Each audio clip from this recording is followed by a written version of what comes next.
Hi, my name is Mallory Boyd, and here are some examples of physics applications when it comes to finding the zeros of polynomials. So first we want to start with what's given. It says that the ball is dropped from rest. So we have that the initial velocity is 0. We have that the ball is dropped from a height of 4.27 meters. So our initial height is 4.27 meters. And then the gravitational acceleration, g, is going to be negative 9.80 meters per second squared.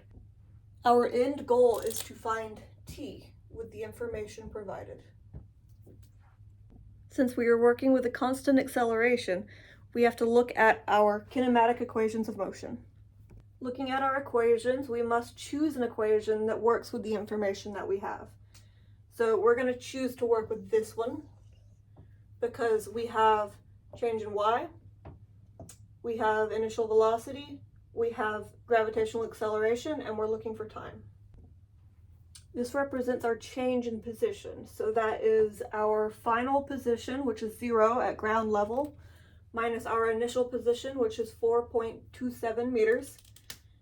Doing that subtraction, we just have negative 4.27 is equal to our initial velocity, which is 0, so we don't have to write that, plus 1/2 our gravitational acceleration, which is negative 9.80 times t squared.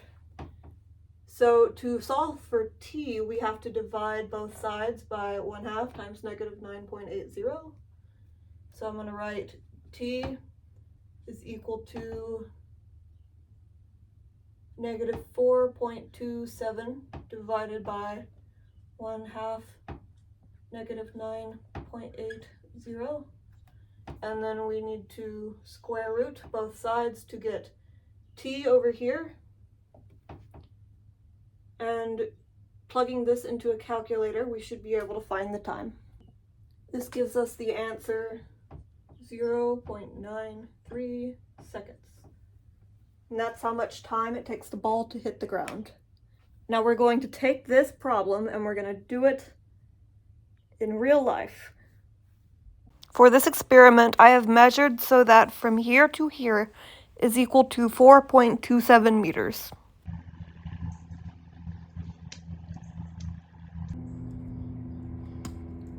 The result here is the same as the one that we calculated. For this example, instead of the ball starting at rest, we're going to throw the ball with a certain velocity. A ball is thrown downwards at a speed of 4.00 meters per second from a height of 4.27 meters off the ground. Given that the gravitational acceleration is 9.80 meters per second squared, how long does it take the ball to reach the ground? We are once again going to start with what we are given. So we have an initial velocity, which is negative 4.00 meters per second. And we have that again because we are throwing the ball downwards. And then we have an initial height of 4.27 meters. And then a gravitational acceleration of negative 9.80 meters per second squared. We are trying to find t.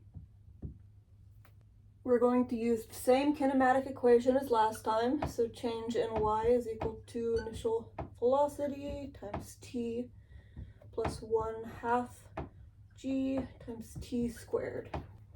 Our change in position is going to be the final position, which is 0, minus the initial position, which is 4.27 meters.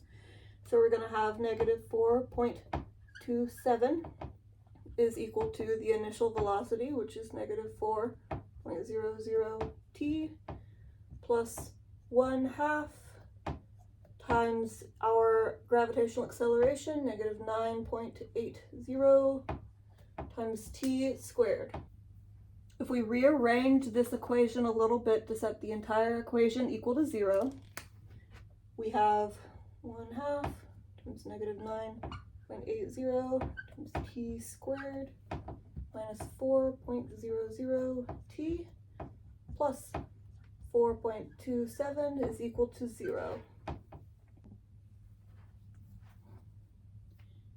So now we have a quadratic polynomial set equal to 0, and we can find the zeros of this polynomial. To do so, we are going to use the quadratic formula, which is t is equal to -b plus or minus the square root of b squared minus 4ac over 2a. Plugging everything in, we have t is equal to negative plus 4.00 plus or minus square root of negative 4.00 squared minus 4 times 1/2 times negative 9.80 times 4.27 all over 2 times 1/2 9.80. Okay.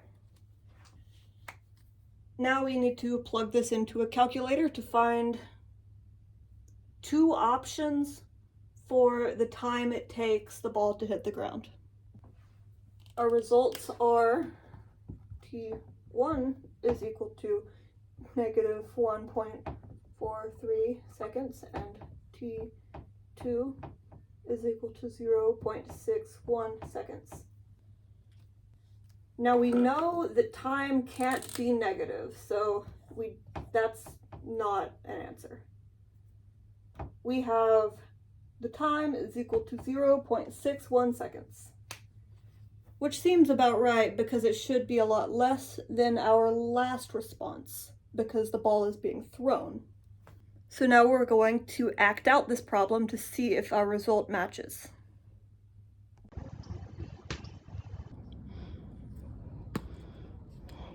Our resulting time is off by 0.11 seconds. This could be because of the wrongly estimated velocity at which the ball was thrown. However, we can find how fast I actually threw the ball. So now we have the same change in position, negative 4.27 meters.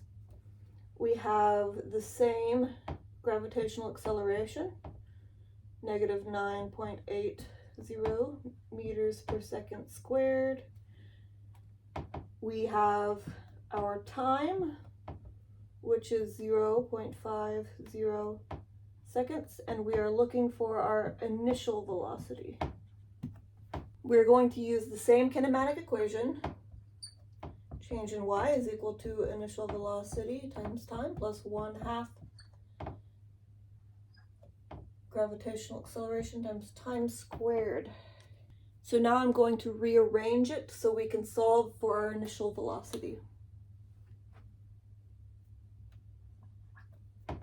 So change in y minus 1/2 gt squared divided by t is equal our initial velocity.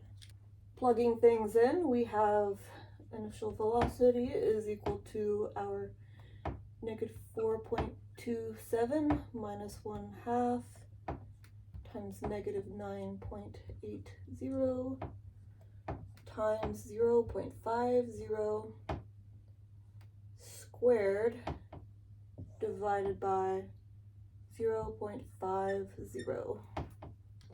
If we put this into a calculator, we should be able to find our initial velocity.